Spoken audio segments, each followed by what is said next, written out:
The Quebec North Shore and Labrador Railroad is a heavy-haul isolated railroad that runs 257 miles through the broad and beautiful scenery of eastern Quebec.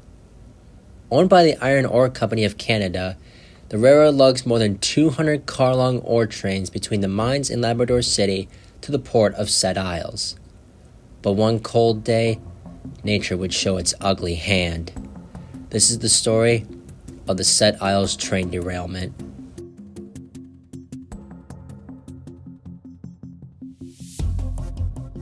Early in the morning on November 6, 2014, QNSNL ore train BNL-212J was getting ready to depart Sept-Iles to head north for Wabash, Newfoundland, and Labrador to be loaded at one of the mines and come back to be transferred to ocean vessels. There were 3 locomotives, with ST-70 ACEs 522 and 516 leading. The third locomotive, number unknown, was placed mid-train as a distributed power unit, followed by 240 empty ore cars, measuring 8,544 feet long and weighing 6,222 tons. Only one crew member was on the train, being 45-year-old engineer Enric Gagnon.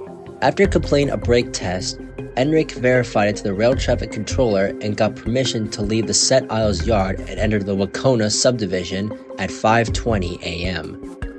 The Wacona subdivision, between Sept-Iles and Emerald Junction, is single track, and train movements are dictated by a centralized traffic control or CTC using wayside signals. The maximum allowable speed in the subdivision is 40 miles an hour for ore and freight trains and 50 miles an hour for passenger trains. At this point, things were going well. The train passed a hotbox and dragging equipment detector at milepost 10.1 without generating an alarm. The trains then paralleled the Moisey River with rock faces on the opposite side. Engineer Enric then slowed his train to 21 miles an hour as the train went through the tunnel at milepost 12. It would continue on a bit to milepost 12.9, where it passed an advanced signal number 129 showing a clear to stop aspect, meaning be prepared to stop at the next signal. But as the train rounded another corner, the headlights showed an obstruction ahead on the tracks. Enric tried to hit the emergency brakes, but it happened.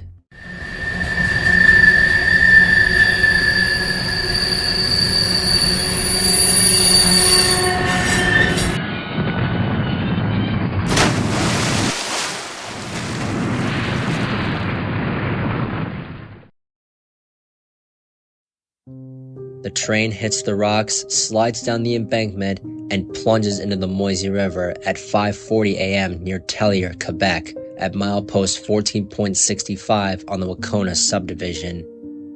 522 is completely submerged underwater, where the impact was hard enough to twist the underframe, but the cab remaining intact.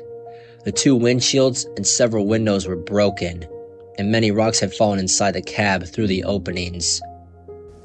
516 came to a rest on the shore of the river and received little damage, with its fuel tank dented and about 1,000 liters of diesel fuel spilled into the river. 9 of the ore cars also fell down with them, which then jackknifed and came to a rest at the bottom of the west embankment. The rest of the ore cars and the DPU stayed on the track. The rail traffic controller noticed that the train was still in the block before the Tellier station. However, the lead locomotive no longer appeared on the proximity detection device screen.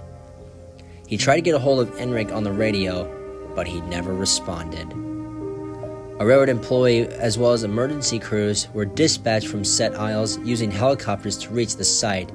Divers recovered Enric's body from 522's cab 2 days later. They then had to figure out a way to get the locomotives and the cars off the embankment. A 700-ton crane was brought in by rail and assembled after 800 cars of ballast were dumped to make a safe place to work. After 104 days of being underwater, 522 was finally out of the Moisey River on February 18, 2015. So how in the world did this happen? The Transportation Safety Board of Canada launched an investigation into the accident and quickly determined that a rock slide was the cause. Measuring 10 feet tall, and 20 feet wide, enough to derail a train. As it turns out, the railroad had long been aware of the rock falls between mileposts 10 and 20 on the Wacona subdivision, but the rock faces and soil were last inspected in June of 2013, more than a year before the accident had occurred, which were flagged as very high risk. But the railroad put it off to focus on more important maintenance jobs. The TSB then took a dive into the railroad's operating practices and pointed out that it was the only federally regulated one that used a single operator on some of its trains. For a while, the Montreal, Maine, and Atlantic Railway also used single-man crews on their trains until the Lac-Mégantic disaster, leading to it being shut down in 2014. Now, Enric was familiar with the territory, and even if a second crew member had been on board, it still would have been difficult to see and identify the debris on the track. And since the accident happened in the early hours of the morning, visibility was extremely limited. To test this, the TSB brought in another locomotive that was similar to the 522 and found out that even with the headlights, a crew member would only have 8 to 10 seconds to react. Even with the emergency brakes on, the train would have slowed down, but not been able to stop before hitting the rocks. Overall, the TSB blamed the railroad for not taking immediate actions to correctly inspect and secure the tracks for falling rocks.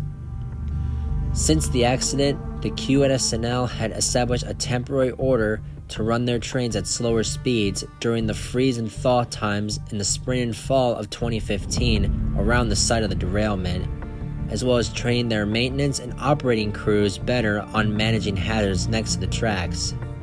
For those wondering, both the 522 and 516 have not returned to service after the accident.